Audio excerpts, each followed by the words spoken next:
دو مسئلے آپ کی خدمت میں بیان ہوں گے کھانے پینے کے حوالے سے، نجاسات کے سلسلے میں، احکام نجاسات کے سلسلے میں۔ تو آج کا پہلا مسئلہ یہ ہے کہ نجس چیزوں کا کھانا حرام ہے، جائز نہیں ہے، گناہ ہے، اور قیامت کے دن عذاب ہے، عقاب الہی میں مبتلا ہوگا انسان۔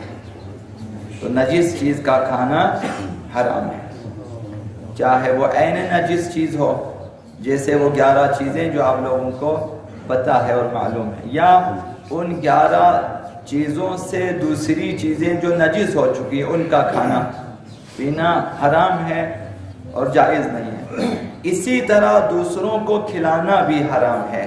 اگر کھانا نجس ہو چکا ہے تو اسے دوسروں کو کھلانا حرام ہے، جائز نہیں ہے، گناہ ہے۔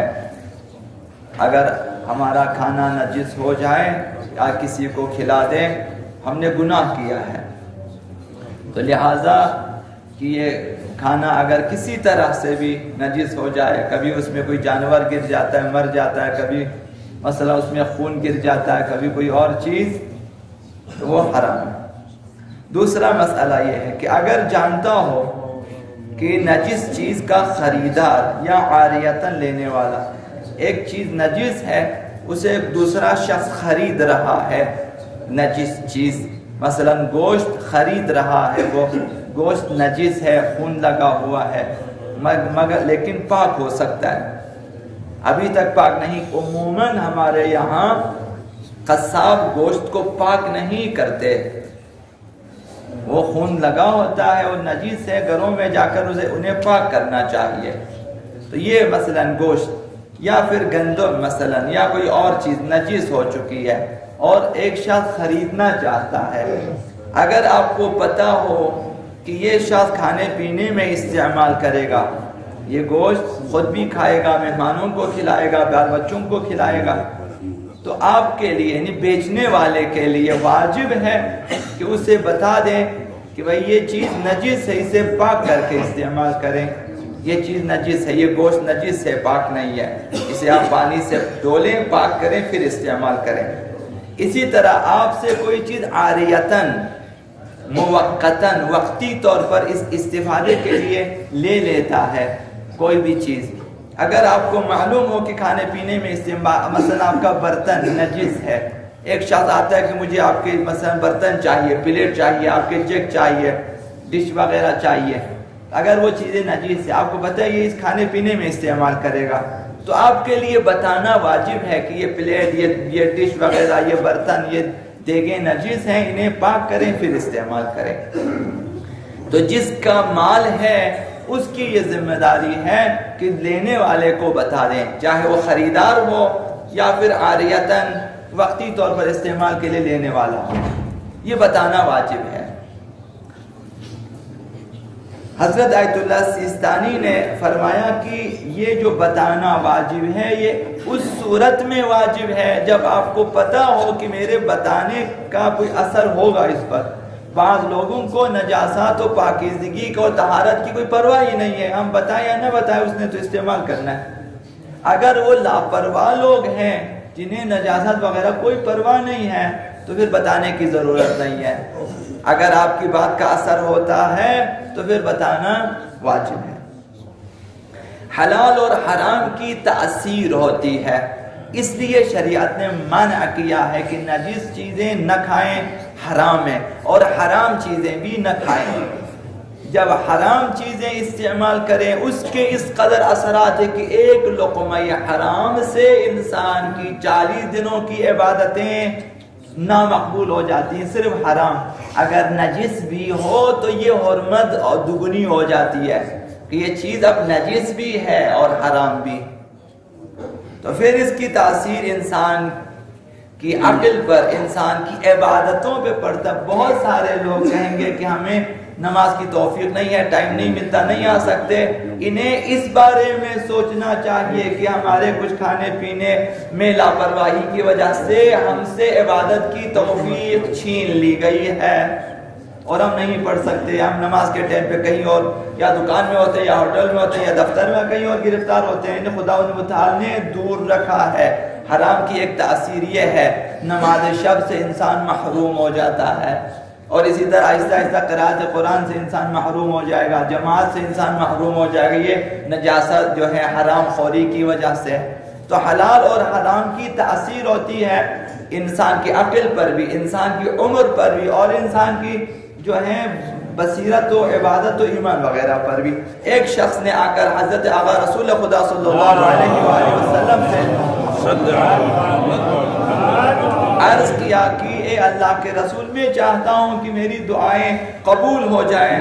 تو امام نے فرمایا، پیغمبر نے فرمایا اپنی غذاؤں کو پاک کر لو. اگر چاہتے ہو تمہاری دعا قبول ہو جائے تو پاک غذا کھا لو اور حرام غذا تیرے شکم میں نہ جائے.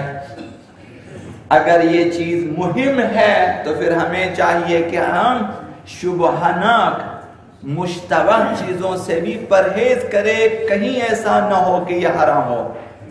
ہمیں اگرچہ معلوم نہیں ہے، شریعت نے اگرچہ کہہ دیا کہ جائز ہے کھا لو، جائز ہے کھا لو، ابھی آپ احتیاط کرنا چاہتے ہیں کسی طرح سے بھی حرام میرے پیٹ میں نہ جائے، تو بہت سارے کھانوں سے آپ کو پرہیز کرنا ہوتا ہے. کم و بیش ہوٹل کے کھانوں سے آپ پرہیز کریں، فٹ پاتھ کے کھانوں سے آپ پرہیز کریں، ان میں حرام مکس ہونے کے چانسز زیادہ ہیں. حدیث قدسی میں خداوند متعال نے ارشاد فرمایا کہ میرے اور دعا کرنے والے کے بیچ میں کوئی حائل نہیں ہے، کوئی رکاوٹ نہیں ہے، مگر میرے اور حرام غذا کھانے والے کے بیچ میں دیوار ہے، پردہ حائل ہے، رکاوٹ ہے. انہیں حرام خوری رکاوٹ بن جاتی ہے. اللہم اغفر لی الذنوب التي تحبس الدعاء. دعائے کمیل میں آپ پر خدا میرے ان گناہوں کو بخش دیں کہ جن کی وجہ سے میری دعائیں محفوظ ہو، جسے میری دعائیں رک جاتی ہیں، میری دعائیں اوپر نہیں بارگاہ الہی میں شرف قبولیت حاصل نہیں کرتی. تو ان گناہوں میں سے ایک حرام خوری ہے کہ جن کی وجہ سے ہماری دعائیں روک دی جاتی ہیں. تو حلال اور حرام کی تاثیر ہوتی ہے. لہذا مومنین کو چاہیے اگر سعادت مند ہونا چاہتے ہیں اور عبادات کی توفیق حاصل کرنا چاہتے ہیں اور خدمات کی توفیق، خدمت مردم، خدمت خالق مستحبات سے کئی گنا بڑھ کر ہے. خدمت خالق مستحبات سے کئی گنا بڑھ کر ہے. ایک بچے کی دیکھ بھال ماں کے لیے مستحبات سے بڑھ کر ہے کہ ایک ماں اگر تعقیبات میں رہے اور بچہ روتا رہے، آپ کے خیال میں کون سا اہم ہے؟ یہ ماں تعقیبات چھوڑ کر جائے اس بچے کے پاس اسے بہلانے کے لیے، شاید اس کا اجر اس سے کہیں زیادہ ہے. اسی طرح خدمت خالق کا جو مقام بہت، یہ توفیق چاہیے. بعض لوگوں کو خداوند متعال نے توفیق دی ہے کہ لوگوں کی خدمات انجام دے سکیں، اور یہ بہت بڑی سعادت ہوتی ہے. اگر کسی کو کے پاس یہ خدمت موجود ہے تو اسے اپنے لیے بچائیں کہ خداوند متعال سے آپ دعا کریں گے وَلَا تَسْتَبْدِلْ بِي غَيْرِي، کہ خدایا مجھے اگر کوئی خدمت کا موقع ملا ہے وَجْعَلْنِي مِمَّنْ تَنْتَصِرُ بِهِ لِدِينِكَ، یہ دعاؤں میں خدایا مجھے ان لوگوں میں سے قرار جو تیرے دین کی نصرت کرتے ہیں. وَلَا تَسْتَبْدِلْ بِي غَيْرِي، اور میری جگہ کسی اور کا انتخاب نہ کرے. اگر ہم نے تکبر کیا، اگر ہم نے حرام خوری کی، خداوند متعال کیا کرتا ہے؟ ہم آپ کو اٹھا لیتے ہیں، آپ کی جگہ کسی اور کو کہتے ہیں یہ کام تم انجام دو، پھر وہ انجام دے دیتے ہیں.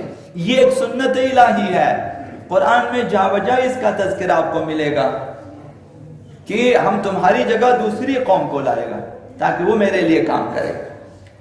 تو لہٰذا یہ حلال خوری کے ساتھ مربوط ہے. حلال کھاتے جائیں، توفیقات ملتی جائے گی. آخری بات، حضرت آقا رسول خدا صلی اللہ علیہ وسلم نے ارشاد فرمایا العبادت 10 اجزاء، عبادت کو کلن آپ 10 حصوں میں تقسیم کریں، یہ فرض ہے. مثلا عبادت کے 10 حصے ہوں تسعۃ اجزاء فی طلب الحلال، 9 حصے عبادت کے رزق حلال طلب کرنے میں ہے کہ انسان جائے حلال روزی طلب کرے۔ وہ جو آپ صبح سے شام جا کر کام کر کے دفتر میں بیٹھ کر کماتے ہیں، اس میں دقت کریں کوئی حرام شامل نہ ہو۔ اگر آپ دقت کرتے رہے پورا مہینہ، پھر اس کے بعد آپ 20,000 40,000 50,000 60,000 تنخواہ لے کے آتے، اس میں حرام شامل نہ ہو، تو یہ عبادت کے 9 اجزاء ہیں۔ وہ جو ہم لوگ مسجد میں ادا کرتے ہیں وہ عبادت کا ایک جز ہے۔ تو طلب حلال مہم ہے، اور چونکہ مہم ہے تو اسی طرح سے حرام سے بچنا مہم تر ہے، تاکہ ہمیں سعادت دنیاوی اور سعادت اخروی نصیب ہو۔